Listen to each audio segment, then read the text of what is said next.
হযরতে যায়েদ ইবনে হারেসা রাদিয়াল্লাহু তাআলা আনহু আস্তে আস্তে বড় হয়ে গেল। একবার তায়েফের দিকে সফরে রওনা দিলেন, ঘর থেকে বের হয়ে গেলেন, তায়েফের দিকে রওনা হয়ে গেলেন। মদিনার থেকে রওনা হয়ে গেলে দীর্ঘ পথ চলার পরে হঠাৎ করে রাস্তার মধ্যে একজন ইহুদির সঙ্গে দেখা হয়ে গেল। যায়েদ ইবনে হারেসা ডাক দিয়ে কয়, ও যায়েদ, কই যাইতেছ, কই যাইবা বলো। হযরতে যায়েদ ইবনে হারেসা রাদিয়াল্লাহু তাআলা আনহু ডাক দিয়া বলেন, আমি যাইতেছি তায়েফের দিকে, সফরে বের হয়েছি। ওই ইহুদি ডাক দিয়া কয়, যায়েদ, সফরের মধ্যে সঙ্গী লাগে, একজন লোক সাথে লাগে, তুমি কি আমারে সঙ্গে নিবানি? তোমার খেদমত যা করার লাগে আমি করব। যায়েদ ইবনে হারেসা কয়, তুমি যদি যেতে চাও আমার পক্ষ থেকে কোনো বাধা নাই, যেতে পারো, কোনো অসুবিধা নাই, চলো যাই। আসলে ওই ইহুদির মতলব ছিল খারাপ, ইহুদির মতলবটা তেমন ভালো ছিল না। তার কাছে ছিল একটা পোটলা ব্যাগ, ওই ব্যাগের ভিতরে ছিল চাকু, ব্যাগের ভিতরে ছিল রশি, অন্যান্য সরঞ্জামাদি ছিল, কিন্তু মতলব ছিল খারাপ। যায়েদ ইবনে হারেসা বুঝবার পারে নাই তার খারাপ মতলব কি, এটা বুঝবার পারে নাই, জানতেও চায় নাই। সফরের সঙ্গী বাড়াইয়া দুজনে রওনা দিচ্ছে। হাঁটি হাঁটি পা পা করে অনেক লম্বা সফর করার পর যায়েদ ইবনে হারেসা ডাক দিয়ে বলে, ভাই, আমি একটু বিশ্রাম করব, অনেক লম্বা পথ হাঁটছি, আমার কষ্ট হইতেছি, আমার একটু বিশ্রাম করার সুযোগ দিয়ে দাও, আমি একটা তাবু গেড়ে দিলেন। ভালো করে খেয়াল করে শোনেন, আল্লাহকে সঙ্গে রাখলে কি হয়, আল্লাহ সাহায্য করে কেমন শোনেন। এ মুসলমান ভাইরা রে আমার, যায়েদ ইবনে হারেসার জন্য ইহুদি তাবু গাড়িয়া দিলেন, তাবুর ভিতরে বিশ্রামের জায়গা করে দিলেন। আল্লাহর নবীর পালক পুত্র যায়েদ ইবনে হারেসা রাদিয়াল্লাহু তাআলা আনহু ঘুমায়ে গেলেন, বিশ্রাম নিতেছেন। নাড়াচাড়া দিয়ে দেখে সজাগ না, ঘুম দেখে মোটামুটি ভালোই ঘুম লাগছে, ক্লান্ত শরীর তো, অনেক হাঁটছে তো ক্লান্ত হয়ে গেছে, ঘুমায় পড়ছে। তার নাড়াচাড়া দিয়ে দেখে সজাগ না, ঘুম, তাকায়া দেখে পূর্ণ ঘুমের মধ্যে আছে যায়েদ ইবনে হারেসা, সাহাবী, আল্লাহ নবীর সাহাবী হযরতে যায়েদ ইবনে হারেসা। মুসলমান বিভোর হয়ে আছে ঘুমে। ওই ইহুদিটা চিন্তা করে, এখন হইল আমার সুযোগ। আস্তে আস্তে ব্যাগের ভিতর থেকে, পোটলার ভিতর থেকে রশিটা বের করে হাতগুলো বেঁধে ফেললেন। ঘুমন্ত মানুষ তো, দুইটা হাত বেঁধে দিলেন, দুইটা পা চাপাইয়া বেঁধে ফেললেন, চাকুটা বাইর করলেন। উদ্দেশ্য হইল যায়েদ ইবনে হারেসাকে নবী ভালোবাসে, এইটা সে দেখতে পারে না, তার কাছে এটা ভালো লাগে না। মুহাম্মদকে কেন এত বেশি ভালোবাসবি, জান দিয়া ফালাইতে চায়, আব্বা আম্মার কাছেও যাইতে চায় না, মুহাম্মদকে এত কেন ভালোবাসবি? ইহুদিদের সহ্য হইতেছে না, কারণ ইহুদিরা আমার নবীরে এমন চিনে, বাবা যেমন সন্তান চিনি, ইহুদিরা আমার নবীকে তার চেয়েও বেশি চিনত, জানত। এই জন্য তারা আমার নবীর সঙ্গে দুশ্মনীও বেশি করেছে। নাউজুবিল্লাহ, জোরে কন। আমার মুসলমান ভাইরা রে, গলা কেটে ফেলবে, গলা ফালাইয়া দিবে। ইন্দিমের টাইমে ইহুদি তাকায়া দেখে আল্লাহর নবীর সাহাবী পালক পুত্র যায়েদ ইবনে হারেসার চক্ষু খুলে গেছে। চোখ খুলে গেছে, খুললে কি হইব? হাত তো বান্ধা, পাও বান্ধা, কোনো অস্ত্রও নাই, তা চোখ খুললে কি হবে? মুসলমান তাকায়া দেখে হাতে বান্ধা, পায়ে বান্ধা, আবার চাকুও ইহুদির হাতে। যায়েদ ইবনে হারেসা ডাক দিয়ে বলে, ভাই, তোমারে রাস্তার থেকে নিলাম, সফরের সঙ্গী হইবা, আমার সঙ্গে যাইবা, আমি যেখানে যাই তুমি সেখানে যাইবা, আমি যা খাই তুমি তা খাইবা, আমি তোমাকে নিরহ মনে কইরা, নিরহংকার মনে করে নিয়ে আসলাম, তুমি এই কারবারটা কেন করলা? কয়, কারবার এজন্য করছি, তরে মোহাম্মদ এত ভালোবাসে কেন, এজন্য আজকে তোরে এই নীরবে নির্জনে আমি তোর কল্লাটা ফালাইয়া দিব, তুই মারা যাবি, মোহাম্মদ তোরে পাইব না, আর মোহাম্মদ তোরে ভালোবাসবে না। এটা হলো আমার হিংসা। যায়েদ ইবনে হারেসা ওই মুহূর্তে নিরুপায়, নিরস্ত্র, মজলুম, নির্যাতিত, নিপীড়িত হইয়া ওই অবস্থায় একটা ডাক দিছে, আল্লাহ। ডাক দিছে কারে? তা বলেন না একটু আওয়াজ দিয়া, দেন না একটা ডাক। এখন তো দোয়া কবুলের সময়, এখন দোয়া কবুলের সময় তো অন্তরের থেকে ডাক দিবেন। একটা ডাক কবুল হয়ে গেলে আল্লাহ পাক মাফ করে জান্নাত দিয়ে দিব। নুজুলে রহমতের সময় শুরু হয়ে গেছে। আকাশ থেকে যেমনি এই মুহূর্তে কুয়াশার পানি পড়তেছে, ঠিক তদ্রুপ আল্লাহর পক্ষ থেকে রহমত বর্ষণ হইতেছে। দোয়া কবুলের সময় শয়তান আমাকে এখন কানে ধইরা অনেক কিছু বাহানা দিয়া উঠায় নিয়ে যাইব গা। এমন একটা বাহানা দিব, বেটা এতক্ষণ ধরে ওয়াজ আইসস, ঘরের খাবার লইসস, ভাত ঠান্ডা হয়ে গেছে গা, তরকারি ঠান্ডা হয়ে গেছে গা, তাড়াতাড়ি ভাগ, তোর বউ রাগ হয়ে গেছে গা, তুই যে আস্তে আস্তে বাহানলা কস, মাইকটা টাইন না বাড়ি পর্যন্ত আওয়াজ পৌঁছায় নাই, ঘরে গেলে তোরা দিব না। এই জন্য জোরে আওয়াজ দিবেন, বেগম যেন কয় না আমগো আব্দুলের বাবার আওয়াজটা শোনা যায়, উনি ওয়াজই আসছে। জোরে করেন আল্লাহু আকবার, আল্লাহু আকবার, আল্লাহু আকবার। আর কয়েকটা কথা, সামান্য কয়েকটা কথা, তারপরে দোয়া হবে ইনশাআল্লাহ, বেশি লম্বা না। তা যায়েদ ইবনে হারেসা হাত পা বান্ধ তো, সো অবস্থায় ডাক দিছে, আল্লাহ, আমি নিরপরাধ নিরস্ত্র রে মালিক, আমাকে সাহায্য করার মতো কেউ নাই, তুমি আমার আল্লাহ, তুমি আমার মালিক, তুমি আমারে সাহায্য করো। আল্লাহ পাক ওই মুহূর্তে ফেরেশতা জিবরাইল আমিনকে ডাক দিয়া কয়, জিবরাইল রে, আমার বান্দা আমাকে ডাক দিয়া বলাইছে, তুই তাড়াতাড়ি করিয়া ডাক দে, তুই যায়েদ ইবনে হারেসাকে সাহায্য কর। ভালো করে শোনেন, ইম্পর্টেন্ট কথা। এই মুহূর্তে জিবরাইল আমিন সিদরাতুল মুনতাহায় বসা, সপ্তম আকাশের ওপরে সিদরাতুল মুনতাহা, যেইখান দিয়ে আমাদের আমলগুলো আল্লাহর দরবারে পৌঁছি, ওই সিদরাতুল মুনতাহার মধ্যে বসিয়া যায়েদ ইবনে হারেসার দুশমনকে একটা ডাক দিয়ে বলছে, ইয়া আদুওয়াল্লাহ। ওইখান থেকে একটা ডাক দিছি, মুসলমান 7টা আসমান ভেদ করে ওই আওয়াজটা ইহুদির কানের মধ্যে ঢুকিয়া গেছে। ইহুদির কানে আওয়াজটা ঢুকার সঙ্গে সঙ্গে চাকু হাতের মধ্যে, হাতের থেকে জমিনে চাকুটা পড়ে গেছে। এত বিকট আওয়াজ দিয়ে আমারে কে ডাক দিল, হে আল্লাহর দুশমন থাম, হে আল্লাহর দুশমন থাম, যায়েদকে মারবি না। চাকুটা হলাইয়া দিয়া তাবুত থেকে বের হইয়া বাহিরে গিয়া খোঁজাখুঁজি করে, কি আমারে ডাক দিল, আমারে আল্লাহর দুশমন কইয়া ডাক দিল, কে সেই ব্যক্তিটা? বাহিরে গিয়া কাউকে খুঁজিয়া পায় না, না পাইয়া আবার ভিতরে ঢুকছে। মতলব খারাপ, মতলব কি খারাপ, বাহিরে কাউকে পায় নাই, বলছে ঠিক, এই আল্লাহর দুশমন, যায়েদকে কিছু করবি না, যায়েদকে মারবি না, আল্লাহর দুশমন যেখানে আসস এখানেই থাক, কিছু করবি না। কিন্তু আওয়াজটা পাইছে ঠিক, কলিজার পানি শুকাইছে ঠিক, কিন্তু বাহিরে গিয়ে দেখে কেউ নাই, আবার ভিতরে ঢুকছে, সাহসটা বাইরে গেছে, আবার ভিতরে ঢুকছে। ভিতরে ঢুকার পরে আবার চাকুটা হাতে নিছে, আবার গলার কাছাকাছি আনছে।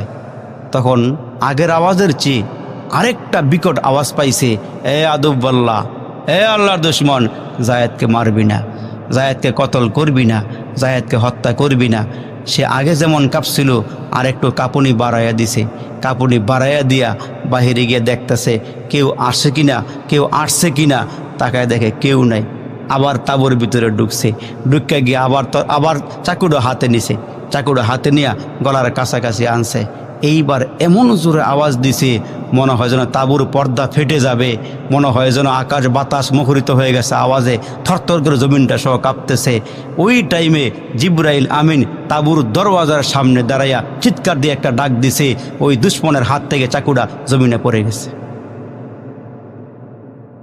চাকু যখন পড়ে গেছে, এইবার সে এমন ভয় পাইছে, তাঁবুর থেকে বাহিরে গিয়ে দেখে একটা ঘোড়ার মধ্যে একজন সওয়ারি, ঘোড়ার মধ্যে বসা, মাথার মধ্যে সবুজ পাগড়ি, সাদা ধবধবে পোশাক পরা একজন লোক বাহিরে দাঁড়ায় আছে। দাইমা তার চুলের মধ্যে ধইরা কল্লা ফালাইব নবীর সাহাবীর, সেই কল্লা ফালাইছে ওই দুশমনটার। কল্লাটা ফালাইয়া দিয়া দেহের থেকে মাথাটা আলাদা কইরা দুইটা ভাগ করে ফালাইয়া রাইখা যায়েদ ইবনে হারেসার কাছাকাছি গিয়া হাতের বাঁধন খুলেছে, পায়ের বাঁধন খুলেছে, খুইলা ডাক দিয়ে বলে, যায়েদ, এইবার তুমি তোমার উদ্দেশ্যে রওনা দাও, যে উদ্দেশ্যে বের হয়েছো সেদিকে রওনা দাও। যায়েদ ইবনে হারেসাকে, ভাই আপনাকে কে পাঠাইছে? আমাকে এই মুহূর্তে একাকিত্বে, কেউ আশেপাশে নাই, তাঁবুতেও নাই, পাহাড়ি এলাকায় নাই, এই নীরবে নির্জনে আপনি কে? আপনার পরিচয়টা কি? আপনাকে কে পাঠাইছে? তখন জিবরাইল ডাক দিয়ে বলে, আনা জিবরাইল, আমি জিবরাইল ফেরেশতা, আমারে আল্লাহ পাঠাইছি। তুমি যখন জমিন থেকে ডাক দিছো, তোমার ডাকটা আল্লাহ পাকের আরশ আজিমের মধ্যে গিয়া ধাক্কা লেগে গেছে। সেই মুহূর্তে আল্লাহ পাক আমাকে পাঠায় বলছে তুমি গিয়ে সাহায্য করো, তোমার সাহায্যের জন্য আসছি। এই জন্য সেই মালিক এখনো আছে।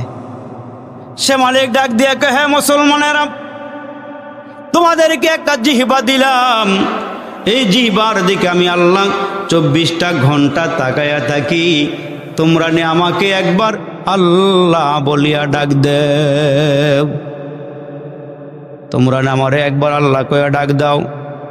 তোমরা কাজে কর্ম ব্যস্ত হয়ে যাও। 5 বেলা ডাক দিলাম, হাইয়া আলাস সালাহ, হাইয়া আলাস সালাহ, হাইয়া আলাল ফালাহ, হাইয়া আলাল ফালাহ। এ বান্দা, দৈনিক 5 বার ডাক দিলাম, তুমি আমার ডাকে সাড়া দিলা না। তুমি যখন জমিনে আমার ডাকে সাড়া দিবা না, তুমি যেদিন আমি মাওলাকে ডাকবা, ওই দিন আমি মাওলা তোমার ডাকে সাড়া দিব না। যেদিন তুমি ডাকতে ডাকতে চোখের পানি ফালাইবা, যেদিন চোখের পানিগুলো ফালাইতে ফালাইতে রক্ত বের হয়ে যাবে, ওই রক্তগুলো পড়তে পড়তে পড়তে পড়তে চোখ দিকে রক্ত পড়িয়া শেষ হয়ে যাবে। এরে বান্দা, ওই মুহূর্তে ডাক দিলে আমি মাওলাও শুনব না। এরে নবীর উম্মতের দল, মুসলমান মাসকে মাস চলে গেল, বছরের পর বছর চলে গেল। আল্লাহ কত ডাকা ডাকলো, আল্লাহর ডাকে আমরা সাড়া দিলাম না, আল্লাহর ডাকে আমরা সাড়া দিলাম না। ওই মালিক ডাক দিয়ে, বান্দা, তোমাকে না চাইতে আমি চোখ দিলাম, তুমি না চাইতে আমি তোমারে চোখ দিলাম, না চাইতে তোমারে হাত দিলাম, পা দিলাম, অঙ্গ প্রত্যঙ্গ দিলাম। এরে বান্দা, তুমি যখন গুনাহ করো, আমি আল্লাহ ডাক দিয়া বলি, বান্দা তুমি আমার থেকে কেন দূরে সরিয়া যাও? কেন তুমি গুনাহ করো রে বান্দা? তুমি আমার থেকে কেন পিছপা হয়ে গেলা? এরে নবীর উম্মতের দল, ওই মাওলা ডেকে ডেকে বলে, বান্দা তুমি কেন আমার থেকে দূরে সরিয়া গেলা? তোমার মা তোমারে পেটে রাখছি, তোমারে এত মায়া করে মোহাব্বত করে। আমার দুনিয়ার মুসলমান বাবাজিরা, এমন কোনো বাবা নাই, এমন কোনো মা নাই, নিজের সন্তানটাকে একলা ঘরের ভিতরে ঢুকাইয়া একটা সাপ সারিয়া দিবে, যেন সাপে কামড়াইয়া বাচ্চাটাকে মারিয়া ফেলাইবে। এমন কোনো আব্বা আম্মা জমিনে নাই, কারণ মা পেটের মধ্যে ধারণ করেছে সন্তান, একাকিত্বে সাপ সারিয়া রাখে না, যেন বাচ্চারে কামড় না দেয়। ওই আল্লাহ ডাক দিয়া কয়, মানুষ, ওই মা তোমারে এত মায়া করে, আব্বা তোমারে এত মায়া করে, ঘরের মধ্যে ঢুকাইয়া সাপ সারিয়া দেয় না, বাঘ ভাল্লুক সারিয়া দেয় না, তোমারে কামড়াইতে দেয় না রে বান্দা। কিন্তু আমি আল্লাহ তোমার হাত বানাইলাম, পা বানাইলাম, তোমার মাথা বানাইলাম, মস্তিষ্ক বানাইলাম রে বান্দা। আমি আল্লাহ ডাকিয়া ডাকিয়া কই, বান্দা গুনাহ করিস না, এরে বান্দা তোরা আমার নাফরমানি করিস না রে বান্দা। তোদের জন্য আমি আল্লাহ জান্নাত বানাইয়া রেখেছি, তোদের জন্য পরকালে আমি আল্লাহ জান্নাতের মধ্যে নেয়ামত রেখেছি। এই দুনিয়ার মধ্যে থেকে একটু কষ্ট করিয়া কবরে আয়, এরে বান্দা জান্নাতের মধ্যে সব নেয়ামত তোর জন্য রেডি হয়ে আছে। এ মুসলমান বাইরে, কেন মালিককে ভুলিয়া গেলাম? ওই মালিক না তোমারে দেখার জন্য 2টা চোখ দিল, শোনার জন্য 2টা কান দিল, ধরার জন্য তোরে 2টা হাত দিল রে বন্ধু। এ বান্দা চলার জন্য তোমারে 2টা পা দিল, তোমার ভিতরে কত কিছু দিল, বালব দিল, অনেক কিছু দিল মুসলমান বাইরা, কিডনি দিল। ওই মালিককে কেন ভুলিয়া গেলা? ওই মালিক ডাক দিয়ে, কে বান্দা, 1 ফোঁটা নাপাক পানির থেকে তোরে বানাইলাম, কত সম্মান দিলাম, কত ইজ্জত দিলাম, তোরে মেম্বার বানাইলাম, চেয়ারম্যান বানাইলাম, তোরে টাকাওয়ালা বানাইলাম, তোরে সম্পদওয়ালা বানাইলাম। এরে বান্দা, আমি মালিককে কেন ভুলিয়া যাও? এরে বান্দা, ফজরে ডাকলাম কেন মসজিদে আসলা না? জোহরে ডাক দিলাম কেন মসজিদে আসলা না? এরে বান্দা, আসরে ডাক দিলাম কেন তোরে পাইলাম না? মাগরিব মাগরিবে ডাক দিলাম কেন পাইলাম না, এরে বান্দা এশাতে ডাক দিলাম তোরে কেন পাইলাম না, এরে বান্দা আমি তোরে সংসার করতে না করি নাই, দোকানদারি করতে না করি নাই, এরে বান্দা চাকরি করতে না করি নাই, 24টা ঘন্টা আমি আল্লাহ সময় দিয়া জানাইয়া দিলাম, এরে বান্দা 5 বেলা নামাজের জন্য 2.5 ঘন্টা সময় আমারে দিয়া বাকি সময়গুলো তুই তোর কাজে লাগাইয়া দে, এরে বান্দা তুই মসজিদে যা একটু সময় লাগাইয়া দে, এরে বান্দা তুই আমার গোলামি কর, আমি আল্লাহ তোর নিকট থেকে গোলামিটাই চাই, তুই আমার সেজদা দিবি এটাই চাই, জিহ্বাটা নাড়ায় নাড়ায় আমার ডাকবি আমি আল্লাহ এটাই চাই, এরে বান্দা তুই যখন আমার থেকে সরিয়া গুনাহ করস আমি আল্লাহ ধরি না, সুদ খাইলেও কিছু বলি না, ঘুষ খাইলেও কিছু বলি না, জিনা করলেও কিছু বলি না, এরে বান্দা মানুষকে ঠকাইলেও কিছু বলি না, ব্যবসা করতে গিয়া ওজনে কম দিল আমি আল্লাহ কিছু বলি না, কিন্তু বান্দা আমি আল্লাহ কেন ধরি না, না ধরার কারণ হইল আমার পয়গম্বর বড়, আমার পয়গম্বরের উম্মতেরাও বড়। আমার নবী যেমন সম্মানিক আমার নবীর উম্মতেরাও সম্মানিক, এজন্য আমি আল্লাহ দুনিয়ার জমিনে গুনাহ করলো আমি আল্লাহ ধরি না, এ বান্দা নাফরমানি করলো আমি খানা সিনাইয়া নেই না, তুই ঘরে গুনাহ করলে আমি তোরে সম্মান দিয়া বাহির করিয়া দেই, বাহিরে গিয়া গুনাহ করলে আবার ঘরে ঢুকার ক্ষমতা দেই, বান্দা সঙ্গে সঙ্গে ধরি না, তুই আব্বার সামনে মায়ের সামনে 1 বার 2 বার 3 বার তুই যদি অন্যায় করস, 4র্থবার তোর আব্বা তোরে ছাড় দেয় না, তোর মা তোরে ছাড় দেয় না, কিন্তু 60 বছর হায়াতে তুই কত অন্যায় করেছস, 70 বছর হায়াতে তুই কত অন্যায় করেছস, আমি আল্লাহ দেখাও ডাক দিয়া কই ফেরেশতারা রে বান্দার গুনাহ লেখিস না, দেখ তওবা করে কিনা, দিনের বেলা বান্দা গুনাহ করলে আল্লাহ অপেক্ষা করে, রাত্রে তওবা করে কিনা, রাতের বেলা গুনাহ করলে আল্লাহ অপেক্ষা করে, আবার দিনের বেলা তওবা করে কিনা, বান্দা ফিরে আসে কিনা, আমার আল্লাহ ডাক দিয়া কে বান্দা তুই যত গুনাহ করবি গুনাহ লইয়া জমিনে দাঁড়াইয়া আমার একটা ডাক দিয়া যখন চোখ দিয়া 2 ফোঁটা পানি বালাইয়া দিবি আমি বান্দা সঙ্গে সঙ্গে তোর গুনাহ মাফ করিয়া দিব। এজন্য মুসলমান ভাইরা আর বেশি কথা নয়, আর 2-1টা কথা বলি। হযরতে ওমর খলিফাতুল মুসলিমিন, হযরতে ওমর দ্বিতীয় খলিফা, রাসূল যারে এত মহব্বত করে এত ভালোবাসে, আমার নবী ডাক দিয়ে বলেন আমার পরে যদি আল্লাহ কাউকে নবী বানাইতো হযরতে ওমরকে বানাইতো। কেমন সম্মান কেমন ইজ্জত। হযরতে ওমর রাস্তা দিয়ে হাইটা যায়, আল্লাহু আকবার, শয়তান পর্যন্ত তারে ভয় পায়, শয়তান পর্যন্ত ওমরের নামটা শুনলে গলা শুকাইয়া ফালায়।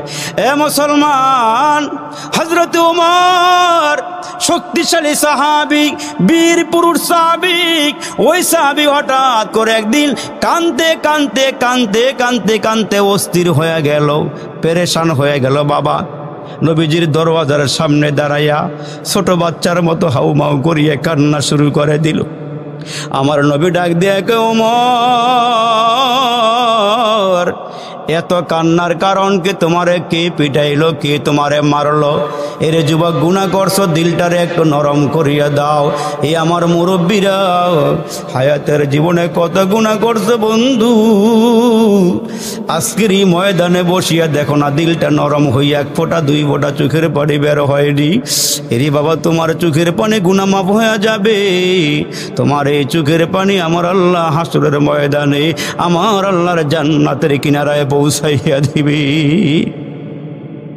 এ যুবক, এই মুহূর্তে দুনিয়ার ধান্দা করিও না, দুনিয়ার চিন্তা করিও না, দিলটারে একটু নরম করে দাও, মনটারে একটু নরম করে দাও রে বন্ধু।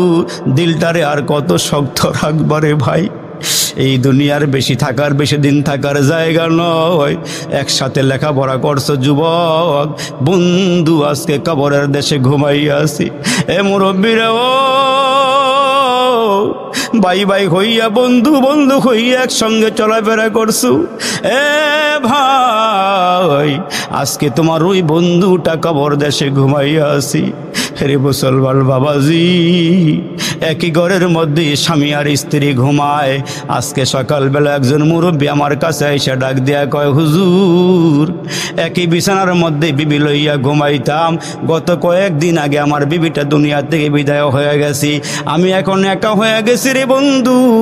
কোন দিন জানি তোমার আমার সামনে মালাকুল মউত দাঁড়ায়া যায়। দামাতুল আসি তুতফি গদাবির রব, আমার আল্লাহর গোসা তোমার চোখের পানি নিবাইয়া দেয়। রে বন্ধু, চোখের পানির আল্লাহ এত ভালোবাসে, এত মহাব্বত করে। নবীর সাহাবী হযরতে ওমর দরওয়াজার সামনে দাঁড়াইয়া হাউমাউ করিয়া কাঁদে কাঁদে। আমার নবী ডাক দিয়া কয়, ওমর এত কান্নার কারণ কি, বলো না বলো না। কয়, নবীজি আমার পাশে যে যুবকটা দাঁড়াইয়া আছি তার দিকে তাকায়া দেখেন গো নবীজি, আমি তার জন্যে কাঁদতেছি গো নবীজি। আমার নবী ডাক দিয়া কয়, ওমর এই যুবকের জন্য তুমি কেন কান্না করো, কি হয়েছে বলো। ওই মুহূর্তে হযরত ওমর ডাক দিয়া কয়, নবী গো তার কথাটা আমি বলবো না, তার জবানের থেকে আপনি শোনেন। আমার নবী ডাক দিয়া কয়, যুবক রে কি হয়েছে বল। যুবক ডাক দিয়া কয়, নবীজি আমি গুনাহ করেছি, এই জন্য আমি কাঁদি। আমার কবরের কথাটা মনে পড়ে গেছি, ওই কবরের মধ্যে আমি একা একা কেমনে থাকবো। এই দুনিয়ার জমিনে একটা বিছানার মধ্যে শুই, বেডশিট বিছাই, বিছানার চাদর বিছাই, একদিন দুই দিন তিন দিন পরে চাদরটা ঘুরাইয়া আবার নতুন চাদর বিছাইয়া দেই। জামার মধ্যে ময়লা লাগলে তিনবার টোকা মারি ময়লাটা ফালাইয়া দেই। একটা জামা একদিনের বেশি আমি গায়ে দেই না। এই মুসলমান নবীর উম্মত, প্রয়োজন হইলে কলিং বেলের আওয়াজ দেই, চাকর চাকরানি দৌড়াইয়া আসে, আমার জন্য কত কিছু নিয়ে আসি। ঘরের বাল্বটা নষ্ট হয়ে গেলে নতুন একটা বাল্ব লাগাইয়া দেই, কারণ অন্ধকার ঘরে আমি ঘুমাইতে পারি না। ওই কবরের দিকে তাকাও রে বন্ধু, ওই কবরে বাই নাই, বন্ধু নাই, কেউ নাই, কেউ নাই। কবরের মধ্যে ভালো একটা বিছানাও নাই, আমাকে ফালাইয়া আসবি। এই শীতের দিনে ফালাইলে আমার একটা চাদরও দিবে না, একটা বালিশও দিবে না, একটা লেপ কম্বলও দিবে না। আমি তাকায় দেখি ডানেও মাটি বামেও মাটি, কবর দেশে বাড়ি আমার, কবর দেশে ঘর, কবর দেশে কেউ নাই রে ভাই, সবাই আমার পর। আল্লাহু আকবার বলেন। এ ওমর কি জন্য কাঁদো? কয় যুবকের জন্য কাঁদি।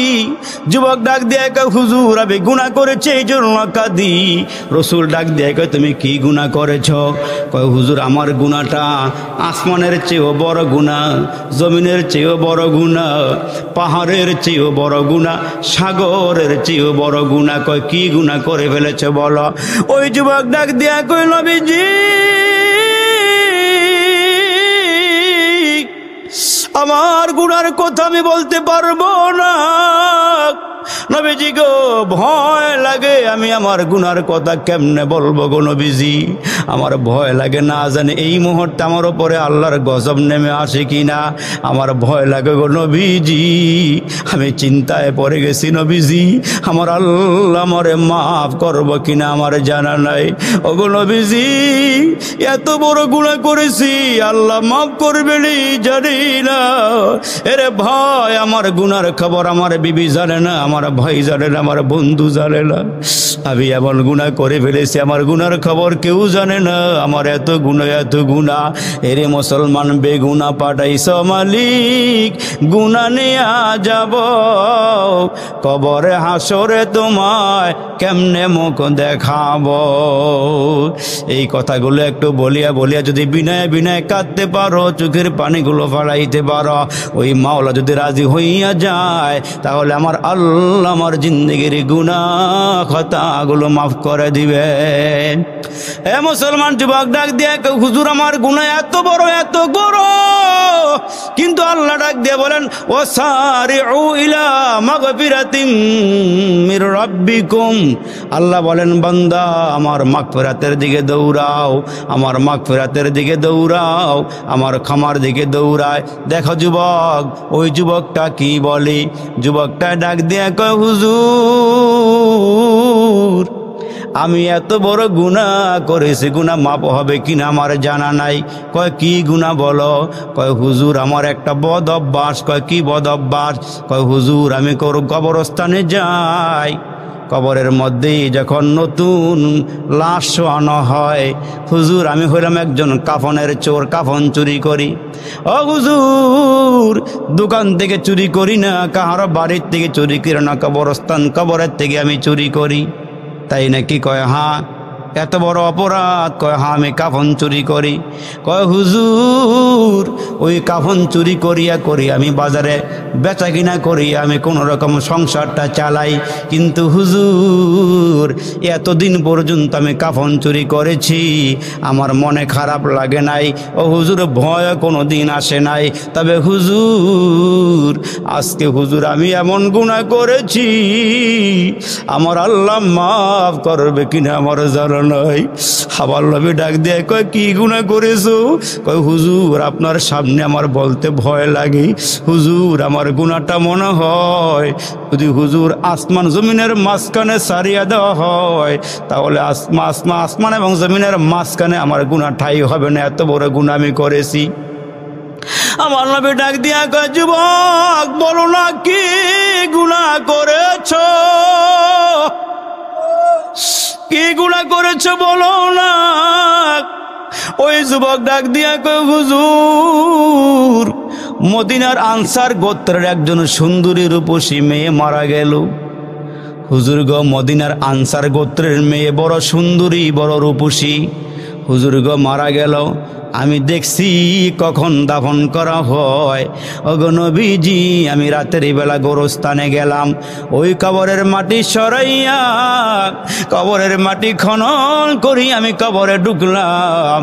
কবরে ঢুইকা আমি যখন কাফনের কাপড়গুলো মেয়ের গায়ের থেকে সরাইলাম, ও হুজুর এই পাষাণ দিলটার মধ্যে একটু আফসোস লাগে নাই।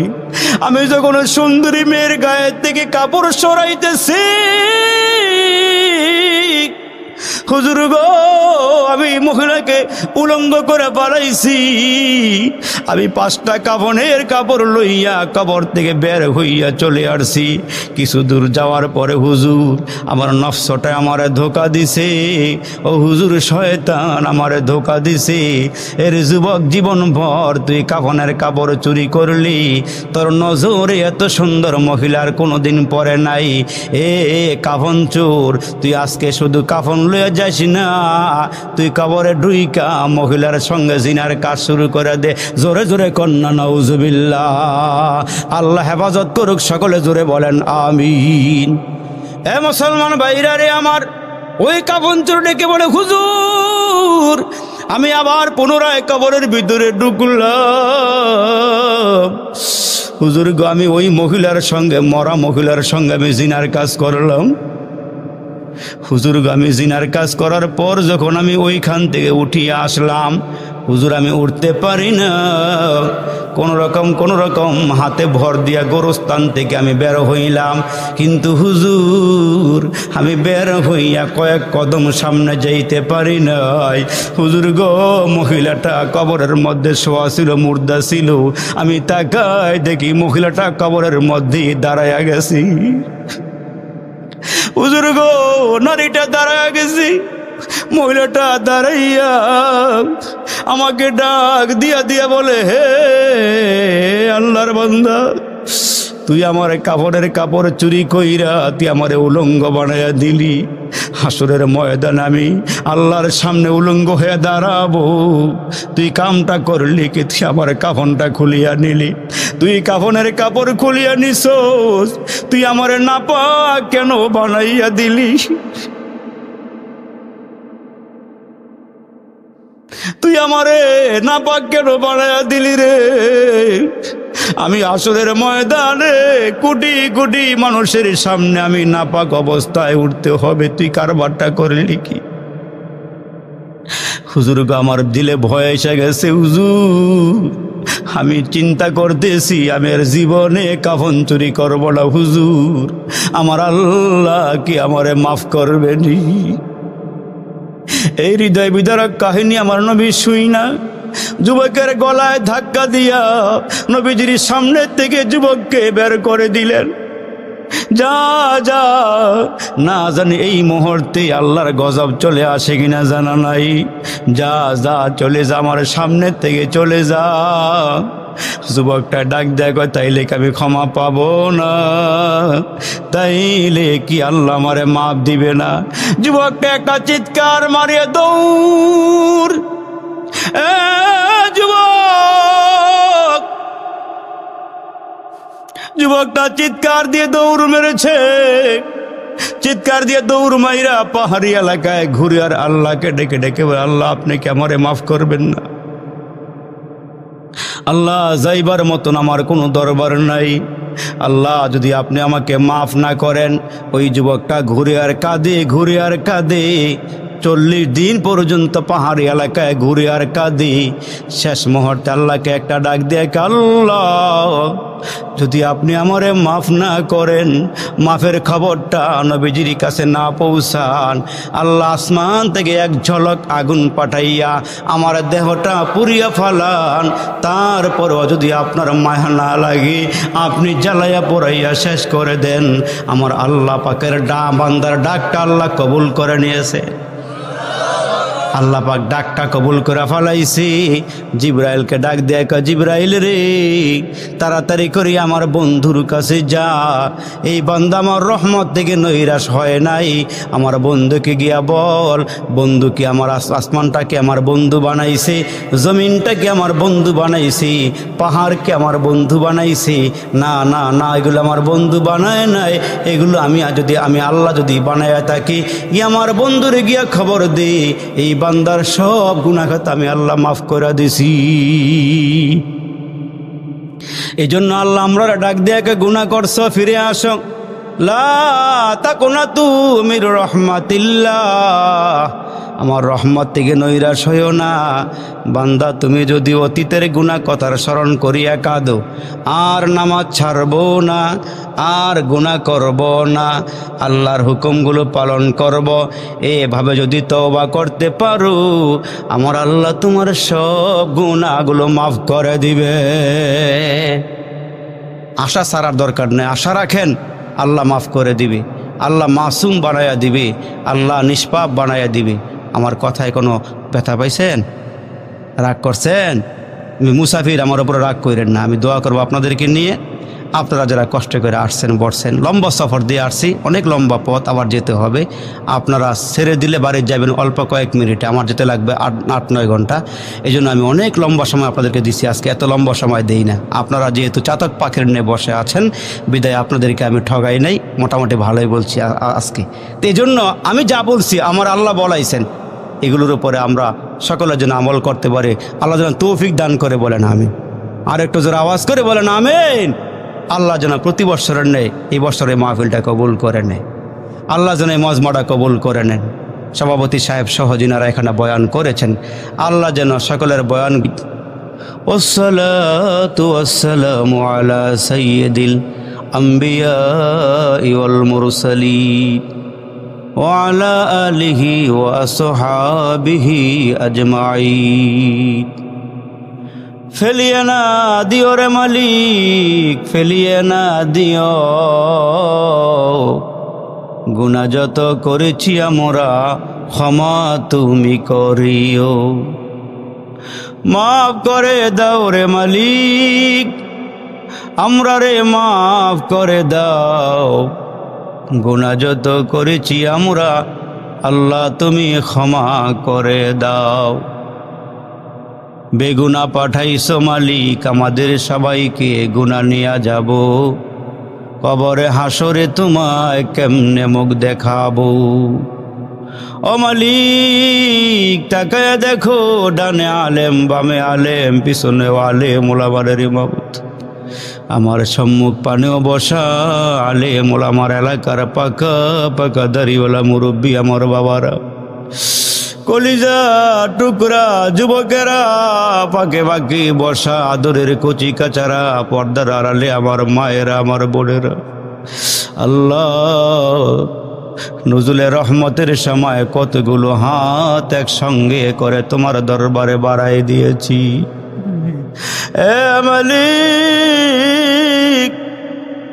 জীবনের শেষ মুনাজাত মনে করে এই মুহূর্তে আল্লাহ রহমতের আশায় হাতগুলো বাড়াইয়া দিলাম রে মাহবুব। জানি না আমার কোন বাবার জন্যে, জানি দোকানে 3টা কাফনের কাপড় রেডি হয়ে গেছি। এ যুবক, তোমারও জানা নাই রে, আমারও জানা নাই এই মাহফিল থেকে বের হইয়া ঘরে যাইতে পারবো নি। আল্লাহ রে, জানি না কার জন্যে কাফনের কাপড় রেডি হয়ে গেছি, জানি না কোন বাঁশ বাগানের বাঁশগুলো পেকে গেছে রে মালিক। কবে জানি তোমার ঘরের পালকি আমাদের দরওয়াজায় হাজির হয়ে যায়। এই পালকিটা যেই ঘরের সামনে যায় খালি ফিরে আসে না। এই পালকি যেখানে যায় সেখান থেকে ফিরে আসে না। আল্লাহ রে, দাসপাড়ার বাবারা আমার সামনে কেমনে বইসা রইল রে বাবু। কলিজার টুকরা যুবকের আমারে ফেলে যায় নাই। বড় ভালো লাগতেছিল, বড় মায়া লাগতেছিল এদের জন্য রে মাবুদ। আমি মুসাফির, এখন কি দিয়ে এদেরকে বিদায় দিব।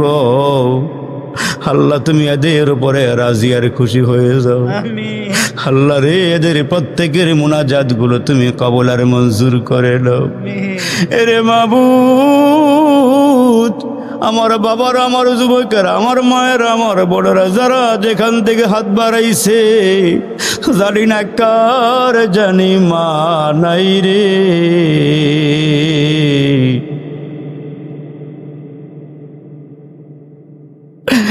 কার জানি বাবা নাই রে। বামের আলেম ভাইটা বৈশা বৈশা কয়, হুজুর 2 সপ্তাহ আগে বাবা হারাইছি, আমার মায়েরও হারায় বলেছি।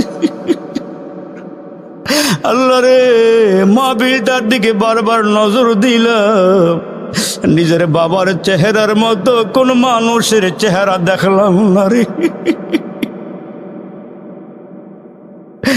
আল্লাহ রে, কত মা জমিনে চলাফেরা করে, আমার মায়ের চেহারার মতো কোনো মার দেখি না, চেহারা দেখি না। কে জানে রে মালিক, নিজের হাতে বাবারে কসলায়া কসলায়া গোসল দিয়া 3টা কাফনের কাপড় পরাইয়া খাটিয়ার মধ্যে শোয়াইছে, খাটিয়ার মধ্যে শোয়াইছি।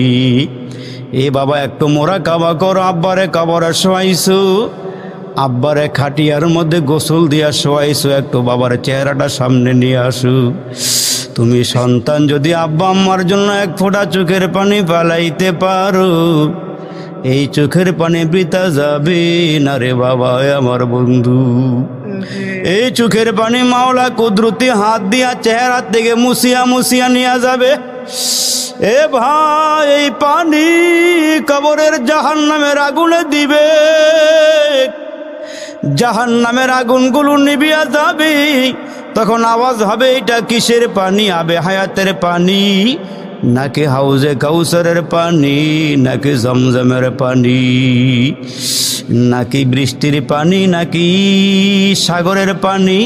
বলবে না না না, এগুলো দুনিয়ার কোনো পানি নয়, এগুলো জান্নাতের কোনো পানিও নয়। এই পানি হলো তোমার সন্তানের চোখের পানি। তোমাদের মোহাব্বতে পড়িয়া বুড়া নাই, জুয়ান নাই। এ বাবা, দিলটারে নরম করিয়া দাও। এ যুবক, দিলটারে নরম করিয়া দাও। আব্বা আম্মার জন্য একটা মায়া ভৈরা ডাক আমার আল্লাহরে দিয়া কও, ইয়া আল্লাহ, আমার আব্বারে আমার মারে মাফ করে দাও।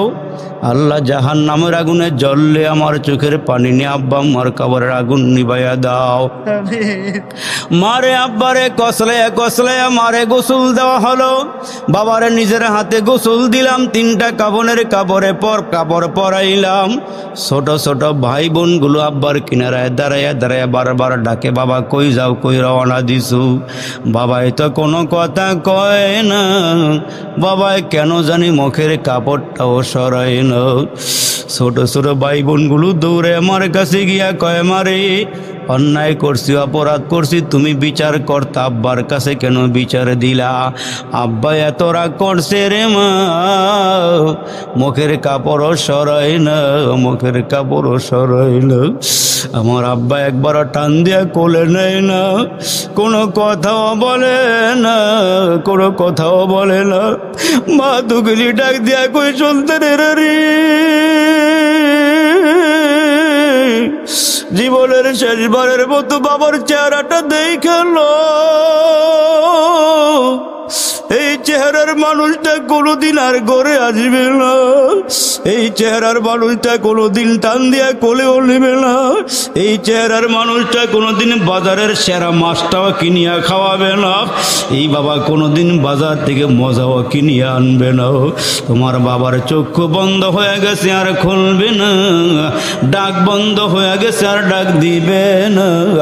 এর যুবক কে মা হারাইছো, এই যুবক কে বাবা হারাইছো। রহমতের সময়, দোয়া কবুলের সময় মালিককে আল্লাহকে কয়া ডাক দিয়া কও, আল্লাহ আমার আব্বারে মাফ করিয়া দাও, আমার মারে মাফ করিয়া দাও। এ যুবক, জানি না কার জন্য আজকের এই মাহফিলটা শেষ মাহফিল, কার জন্য জানি আজকের মুনাজাতটা শেষ মুনাজাত। এ মুসলমান, ডানেও আলেম, বামেও আলেম, সামনেও আলেম, পিছনেও আলেম, আমার পাকা পাকা দাড়িওয়ালা মুরব্বীরা, যুবকেরা, হারে আল্লাহ, জীবনে কত মুনাজাত দিয়েছি, জানি না কোন মুনাজাত তোমার দরবারে কবুল হয়েছি। ইয়া আল্লাহ, ইয়া আল্লাহ, আজকের মুনাজাতটা ফেরত দিও না। ইয়া আল্লাহ, এই দাসপাড়া গ্রামের মাহফিলের মুনাজাতটা কবুল করিয়া নাও। ইয়া আল্লাহ, আমার ভাই মুফতি মিজানুর রহমান ভাই যাদের জন্য দোয়া চাইছি, ইয়া আল্লাহ, যাদের জন্য দোয়া চাইছে সবাইরে মাফ করিয়া দাও। ইয়া আল্লাহ, এলাকার মাটির নিচে যারা শোয়া সবাইরে মাফ করিয়া দাও। ইয়া আল্লাহ, কবরগুলো তুমি জান্নাতের বাগান বানাইয়া দাও। ইয়া আল্লাহ, প্রত্যেকটা মুরব্বীর আবু বকর সিদ্দিকের মতো বানাইয়া দাও।